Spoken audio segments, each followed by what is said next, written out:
செத்து கிடக்குற என்னால எப்படி அந்த மருந்து எடுத்து குடிக்க முடியும்? அதுவும் நல்ல பாயிண்ட் தான்.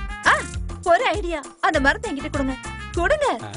அது எதுக்குன்னா, ஒருவேளை நீங்க கனவு மாதிரி செத்து போயிட்டீங்கன்னா நான் கொண்டு வந்து அந்த மருந்து உங்க வாயில ஊத்திடுவேன்ல. எப்படி என்னோட புத்திசாலித்தனம்? ஐயே சூப்பர், நல்ல புத்திசாலி தான் நீ. கோடி ரூபாய் மதிப்பு இருக்கிற மருந்த உன்கிட்ட கொடுக்கணுமா? அதை எடுத்து நீ ஓடி போயிட்டீன்னா நான் என்ன பண்ணுவேன்? கொடுக்கலன்னா செத்து தொலைங்க. யாருக்கு என்ன ஆச்சு? இங்க வா, இங்க வா. சரி,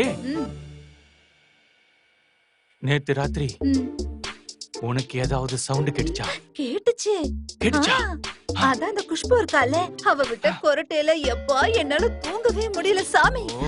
நான் கேட்டது கொரட்டை சத்தத்தை இல்ல, அது வேற ஒரு சத்தம். வெளியில இருந்து யாரோ நடக்கிற மாதிரி. கேட்டுச்சு கேட்டுச்சு, ஆனா வெளியில இல்ல.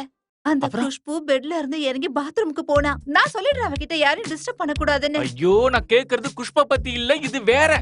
பின்ன வெளியில, வீட்டுக்கு வெளியில யாராவது நடக்கிற மாதிரியோ நாய் குலைக்கிற மாதிரி ஏதாவது கேட்டியா? ஐயோ, அப்படி ஒண்ணும் கேக்கல. ஏன், என்னாச்சு? இங்க சில பிரச்சனைகள் இருக்கு. ஆனா என்ன யாரும் எதுவும் பண்ண முடியாது. ஏன் அப்படி பண்ற? சாரி. முதல்ல அதை எடுத்துட்டு வெளியில போ. அப்புறம் நான் கேண்டீன் போறேன். உனக்கு ஏதாவது வாங்கணுமா? காசு?